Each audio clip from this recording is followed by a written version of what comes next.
Agora no tópico 7 nós vamos fazer o estudo da propriedade ácido e base de soluções de sais. Com quase todos os sais, eles são eletrólitos fortes, né? Se o sal ele é solúvel em água, ele vai liberar bastante íons e vai ser considerado um eletrólito forte. Então, se um sal é pouco solúvel em água, como por exemplo o cloreto de prata, ele não é considerado um eletrólito forte, porque ele vai liberar poucos íons em solução. Consequentemente, os sais eles existem inteiramente como íons em soluções, caso seja um eletrólito forte, né? Que seja um sal bastante solúvel. As propriedades ácido e base de sais são uma consequência da reação de seus íons em solução. Então, a reação na qual os íons produzem H+, ou OH- em água, ela é chamada de hidrólise, ou seja, se eu tiver um ânion que vem de um sal e ele combinar com o H+ da água, e para formar um ácido fraco, nós vamos chamar isso de hidrólise. Da mesma forma que se eu tiver um cátion proveniente de um sal, se ele combinar com o OH- da água para produzir uma base fraca, nós também vamos chamar isso de hidrólise. Ou seja, a hidrólise do ânion ou do cátion só ocorre quando o ânion combina com a água, né, e forma um ácido fraco, ou o cátion combina com a água e forma uma base fraca.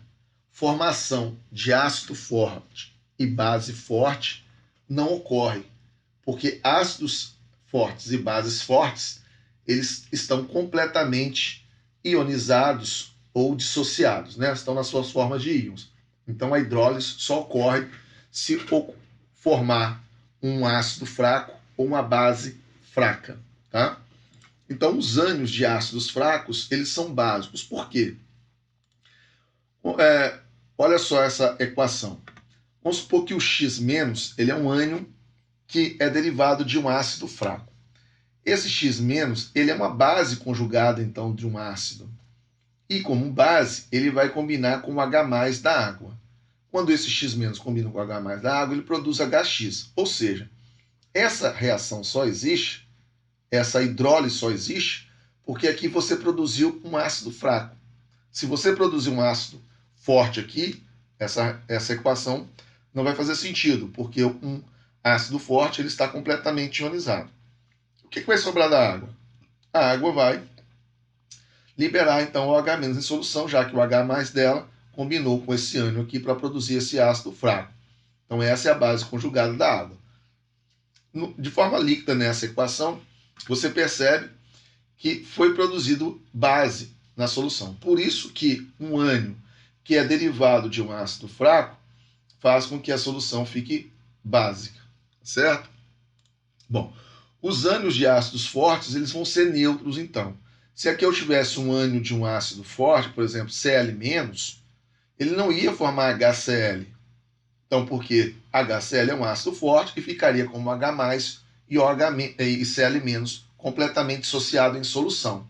Então, quando você tem ânions derivados de ácidos fortes, a reação de hidrólise não ocorre e por isso que a sua solução é neutra. Por exemplo, uma solução de NaCl, cloreto de sódio, esse sal foi originado da reação do NaOH, que é o hidróxido sódio, que é uma base forte, portanto o NaOH estaria completamente dissociado em solução, e o Cl- do NaCl, ele veio do ácido forte, que é o ácido clorídrico, HCl, que também, por ser um ácido forte, está completamente ionizado em solução.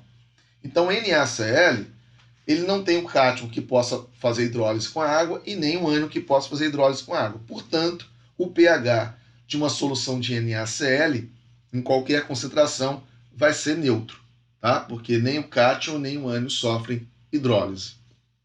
Bom, continuando aqui, uma habilidade do ânion para reagir com água. Então, os ânions X- podem ser considerados base conjugada dos ácidos HX, tá certo? Bom, uma vez que X- vem de um ácido forte, ele vai ser neutro, como eu falei. Um ânion derivado de um ácido forte, ele não vai sofrer hidrólise com a água, né? Porque senão ele teria que gerar um ácido forte e o ácido forte está completamente ionizado. Então ele não se forma. Bom, se X- vem de um ácido fraco, Então, como eu mostrei anteriormente, esse X- pode combinar com a água, sofrendo então uma reação de hidrólise, onde esse X- pega o H- da água para formar o ácido fraco HX, e a água, que é ácido aqui, que ela está doando o próton H+, ela gera a base conjugada hidróxido, indicando então que essa solução ela está ficando básica, né? Que o pH dela está subindo. O pH da solução, então, ela pode ser calculado usando esse equilíbrio? Pode ser calculado usando esse equilíbrio. Mas, para isso, nós precisamos saber qual é o valor do Kb dessa base conjugada, para poder usar essa equação. Para descobrir o valor do Kb dessa base conjugada, nós vimos na aula anterior a relação que existe entre K e Kb. Né? Se eu tenho o valor do ácido, do Ka do ácido, eu consigo encontrar, então, o valor do Kb da base conjugada. Porque Ka vezes Kb tem que ser igual ao valor do Kw. Bom, uma habilidade do cátion para reagir com a água agora aqui. Os cátions poliatômicos com prótons ionizáveis podem ser considerados ácidos conjugados de bases fracas. Como, por exemplo, a gente vê nessa equação. O íon amônio, aqui, ele é o cátion, por exemplo, de um sal, cloreto de amônio, NH4Cl. Então, o íon amônio aqui, quando combinado com a água, ele vai doar H+ para a água. Então, NH4+, ele funciona como um ácido. E vai se transformar em NH3, que é a sua base conjugada. A água aqui, então, vai agir como base, porque ela vai receber o próton H+, formando o íon H3O+. Então, nesse caso, essa reação está ocorrendo porque o amônio, quando ele sofre hidrólise, ele vai gerar uma base fraca, certo? E quando essa reação ocorre, o que está acontecendo? Você também está aumentando a quantidade de H3O+ em solução. Ou seja, o pH dessa solução, então, ele está diminuindo. Então, a solução contendo o íon amônio, ela tende a ser uma solução de pH ácido, menor do que 7, certo? Então, essa reação só ocorreu porque o amônio, quando sofre hidrólise com a água, ele produz uma base fraca. Se formasse uma base forte, a reação não teria sentido, não iria ocorrer, porque uma base forte estaria completamente ionizado, certo?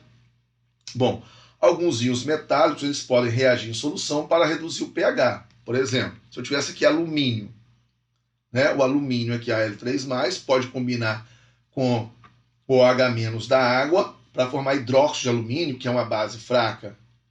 E quando a água perder o H-, vai sobrar dela o H+. Se sobra H+, quer dizer que o meio está ficando ácido e o pH está reduzindo. Tá? Mas se eu tiver sódio aqui, Na+, Na+ não combina com a água para formar hidróxido de sódio. Hidróxido de sódio seria uma base forte. E a base forte não se forma nos equilíbrios, assim como os ácidos fortes não se formam, como eu falei anteriormente. Agora a gente vai falar sobre o efeito combinado de cátion e ânion em solução. Um ânion de um ácido forte não tem propriedade ácido e base. Né? Como eu falei, se um ânion é derivado de um ácido forte, ele não consegue sofrer hidrólise e o pH do meio fica neutro. Tá? Um ânion que é uma base conjugada de um ácido fraco provocará um aumento do pH. Né? Como nós mostramos anteriormente, o ânion X-, quando combina com um ácido fraco HA, ele vai produzir, um ânion X-, quando combina com a água, ele vai produzir o ácido fraco HA e vai liberar OH- em solução. Então, se libera OH- em solução, na hidrólise do ânion, que é a base conjugada de um ácido fraco, o pH vai aumentar. Já um cátion, que é um ácido conjugado de uma base fraca, ele vai provocar uma diminuição do pH da solução, como eu mostrei no exemplo anterior, usando essa equação aqui. Então, se eu tenho um cátion, que é o ácido conjugado de uma base fraca, ele vai sofrer hidrólise. Quando sofre hidrólise, ele doa H+, e essa água se transforma em H3O+, o que faz, então, aumentando a concentração de H+ em solução, o que faz com que o pH diminua. Então, íons metálicos, eles vão provocar uma diminuição do pH, desde que esse íon metálico forme uma base fraca. com exceção dos metais alcalinos e metais alcalinos terrosos, porque, como eu falei anteriormente, se for sódio aqui, que é um metal alcalino, Na+, ele vai produzir uma base forte. E uma base forte, ela está completamente dissociada e aí geraria um pH neutro. Quando você tem uma solução que contém cátions e ânions, tanto o cátion quanto o ânion são derivados de ácidos e bases fracas, para você determinar qual reação de hidrólise que ocorre, você vai precisar usar os valores de Ka e Kb para determinar o pH final da solução. Então, você vai ter que usar uma combinação dos valores de Ka e de Kb na sua reação global, que você deve somar, né? A reação de hidrólise do cátion e a reação de hidrólise do ânion. Aí você vai ter o Ka e o Kb para cada uma dessas duas reações. Então, quando você somar essas duas reações, você vai ter o K, a constante de equilíbrio da sua equação final. Né? Isso, quando você soma duas equações, a constante de equilíbrio da equação final vai ser o produto, né? O Ka vezes o Kb das duas reações que você somou. Bom, vamos fazer um exemplo aqui 17. Determine se o sal de potássio do ácido cítrico, que é o K2HC6H5O7, formará uma solução ácida base ou básica em água. Então veja a tabela 16.3 para os dados, porque esse sal aqui, ele é derivado do ácido cítrico, e o ácido cítrico é um ácido triprótico. Ele tem 3 hidrogênios ácidos. Então você tem que olhar a tabela lá dos ácidos polipróticos para verificar o valor da constante de acidez. Então, primeiro que eu vou fazer, esse sal, ele é bastante solúvel em água. Então, vou mostrar aqui apenas a dissociação desse sal. Então, esse sal se dissocia liberando 2K+, mais HC6H5O7 2-, que é o ânion que é gerado aqui. Tá? Então, esse sal é derivado de uma base forte, que o potássio veio do hidróxido de potássio, e de um ácido fraco, porque esse ânion aqui, ele veio do ácido cítrico, que é um ácido fraco.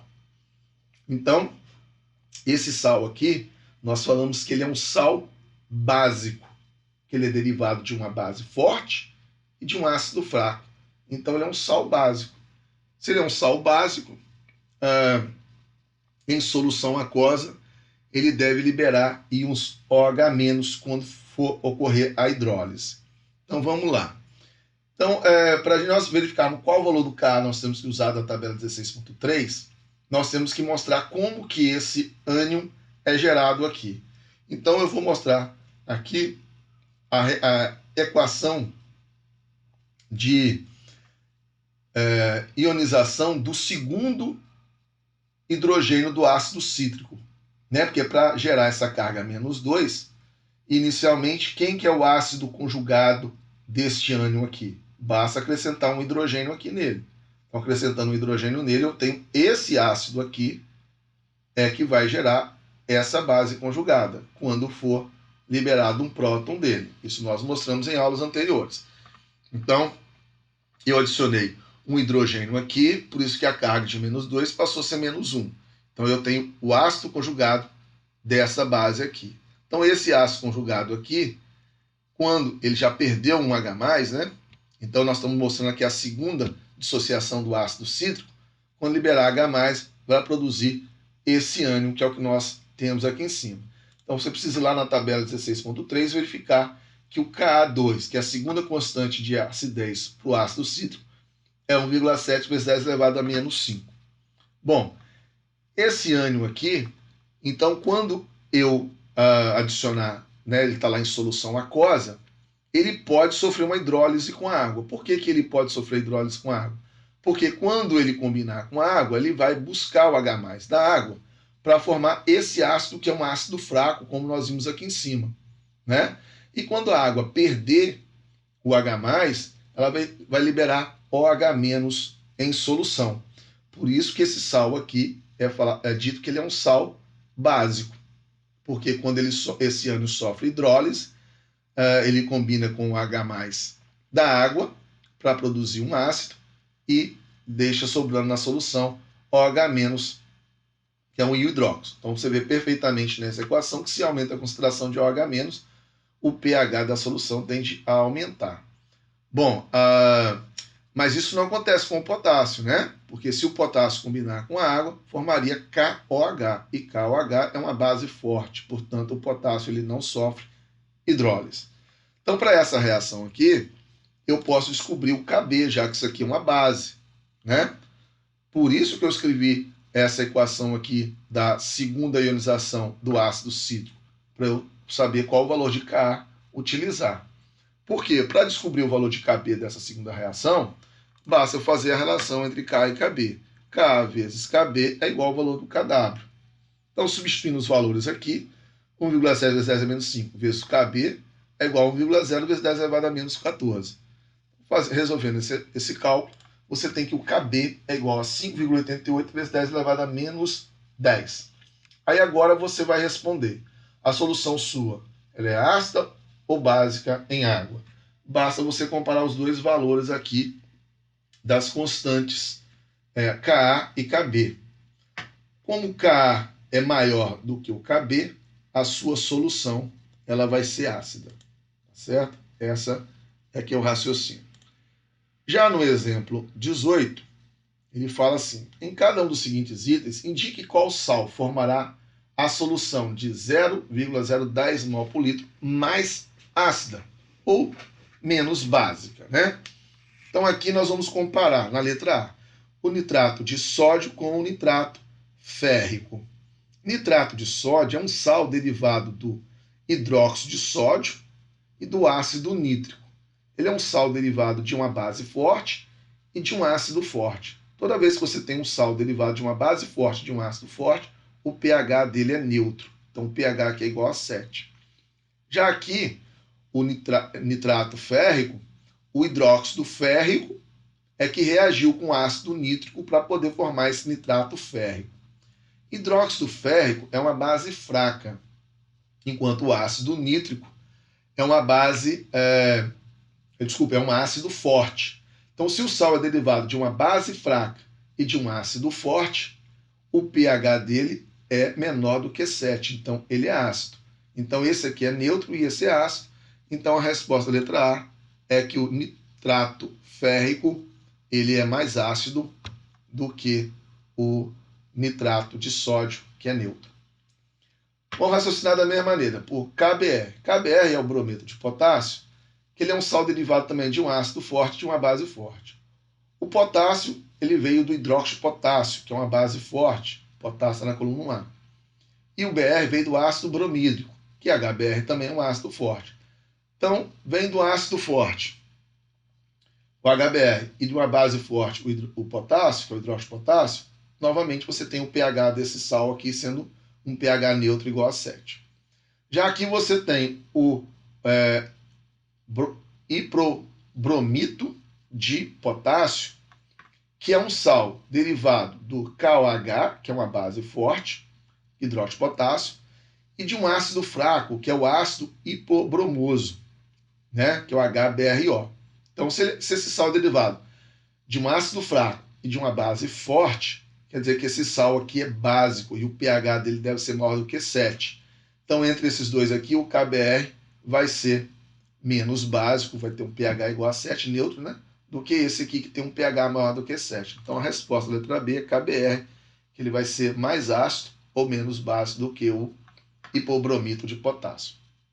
Já na letra C, nós temos esse sal aqui, que é derivado de uma amina, que é um composto orgânico, né? Que é o cloreto de metilamônio, e o cloreto de bário. Bom, esse sal aqui, cloreto de metilamônio, ele é derivado do ácido clorídrico, que é um ácido forte, e da metilamina, que é uma base fraca. Então, esse sal aqui, ele é ácido, o pH dele é menor do que 7. Enquanto o cloreto de bário, o bário veio do hidróxido de bário, que é uma base forte, e o cloreto veio do ácido clorídrico, que é um ácido forte. Então, esse sal aqui tem um pH neutro. Consequentemente, quem é mais ácido é esse aqui, já que ele é derivado de um ácido forte e de uma base fraca. E na letra D, por último, você tem o nitrito de amônio e o nitrato de amônio. O que muda é o nitrito e o nitrato, né? O hidróxido de amônio, nos dois casos, seria uma base fraca. No caso do nitrito, ele vai vir do ácido nitroso, que também é um ácido fraco. Então aqui você tem um sal derivado de uma base fraca e de um ácido fraco, né? Para você saber se ele vai ser ácido ou básico, aqui você vai ter que saber qual é o Kb da base e qual é o Ka do ácido. Mas para esse exercício não precisa disso não. Porque eu quero comparar esse nitrito de amônio com esse nitrato de amônio. Já o nitrato de amônio é derivado de um ácido forte, que é o ácido nítrico, e uma base fraca, que é o hidróxido de amônio. Então aqui, este sal, já que ele é derivado de um ácido forte, ele é ácido. Então o pH dele é menor do que 7, enquanto esse pH aqui eu teria que analisar, porque todos os dois, o cátion e o ânion, são derivados de base fraca e de ácido fraco. Mas esse aqui, claramente, ele é um pH ácido e com certeza vai ser mais ácido do que esse. Então, essa aqui é a resposta. Bom, então finalizamos agora esse tópico e até a próxima aula.